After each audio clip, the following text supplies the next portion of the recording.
Royal Challengers Bangalore বিরাট কোহলির দল, কারণ এবার তিনি ক্যাপ্টেন্সি পালন করতে যাচ্ছেন আরসিবির।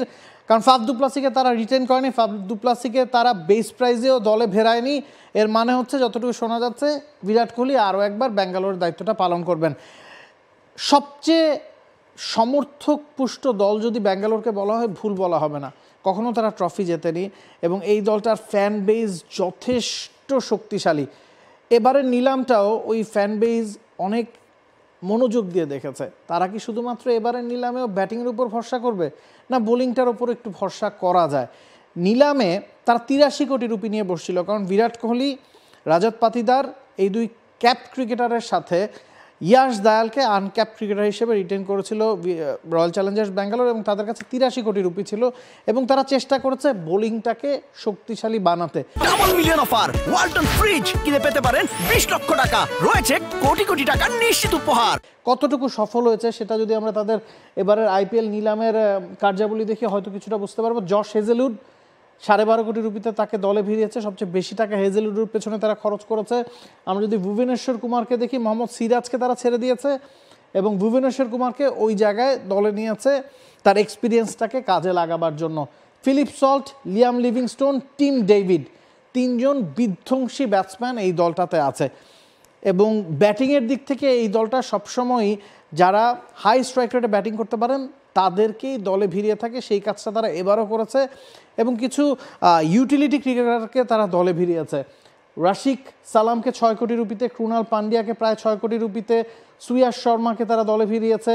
জেকব বেথেল হয়তো স্টার্টিং লাইন আপে সুযোগ পাবেন না, তবে বেঞ্চ গরম করার জন্য কেউ যদি পারফর্ম করতে না পারেন সেই জায়গায় সেই শূন্যতা পূরণ করার জন্য he is a great addition.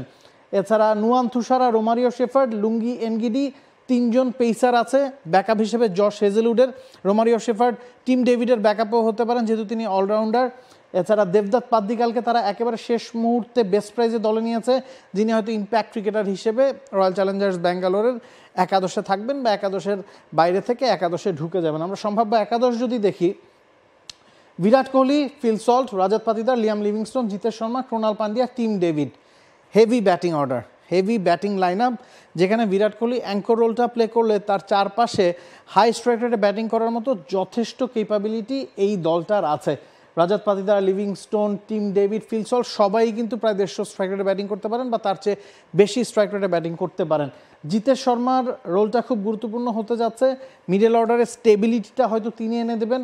Krunal Pandya আছেন এই দলটাতে, ভুবনেশ্বর কুমার, জশ হেজেলউড, ইয়াশ দায়াল, এই 3 জন পেস ডিপার্টমেন্টের দায়িত্বটা সামলাবেন এবং রাশিকদারকে প্রয়োজন পড়লে তারা ইম্প্যাক্ট ক্রিকেটার হিসেবে খেলাতে পারে যদি একজন এক্সট্রা বোলার তারা খেলাতে চায়। এক্সট্রা ব্যাটসম্যান খেলাতে চাইলে বা আপনি আগে ব্যাটিং করছেন, শুরুতে 2-3টা উইকেট পড়ে গেল, দেবদত্ত পাদ্দিকালকেও তারা কিন্তু ইম্প্যাক্ট ক্রিকেটার হিসেবে ব্যবহার করতে পারে। তার মানে হচ্ছে তাদের লাইন আপটা সেটেল, স্টার্টিং 11-এর সাথে ইম্প্যাক্ট ক্রিকেটার হিসেবে বাকি 2 জন, একজন ব্যাটসম্যান কোটায়, একজন বোলিং কোটায়, ওই জায়গাটাতেও তারা যথেষ্ট কাজ করতে সক্ষম হচ্ছে। তবে একটা সমস্যা এই দলটার আছে স্পিনিং ডিপার্টমেন্টে। সুয়াস শর্মা, যিনি কলকাতার হয়ে 3rd স্পিনার হিসেবে খেলতেন, সব ম্যাচ হয়তো খেলার সুযোগ পেতেন না, বরুণ চক্রবর্তী, সুনীল নারায়ণ ওই কাজটা পালন করতেন। ব্যাকআপ প্রয়োজন হলে সুয়াস শর্মাকে খেলতেন, তিনি কিন্তু এই দলটার মূল স্পিনার এবং তাকে সহযোগিতা করবেন ক্রুনাল পান্ডিয়া। তো এই জায়গাটায় স্পিন ডিপার্টমেন্টে তাদের একটা দুর্বলতা কিন্তু রয়ে যাচ্ছে। আমরা যদি ওভারঅল লাইন আপটা আরেকবার দেখি, স্পিনে তারা কোনো বিদেশি অপশন কিন্তু ইউজ করেনি। Philip Salt, Liam Livingstone, Tim David, Jacob Bethell, Thushara, Romario Shepherd, Lungi Ngidi সবাই কিন্তু হয় ব্যাটসম্যান, নাহলে পেস বোলার, নাহলে পেস বোলিং অলরাউন্ডার। স্পিনিং ডিপার্টমেন্টে একজন বিদেশি স্পিনার যদি তারা রাখতেন, সেক্ষেত্রে যদি সুয়াস শর্মা পারফর্ম করতে না পারতেন, একটা অপশন হয়তো এই দলটার থাকতো। তো ব্যাটিং অর্ডারটা যথেষ্ট শক্তিশালী, পেস বোলিং নিয়েও তারা কাজ করতে সক্ষম হয়েছে, তবে স্পিন ডিপার্টমেন্টে কিছুটা ঘাটতি বিরাট কোহলির রয়্যাল চ্যালেঞ্জার্স ব্যাঙ্গালোরের রয়েই যাচ্ছে। For more updates, subscribe to our YouTube channel and click on the bell icon. Follow us on Facebook and Instagram.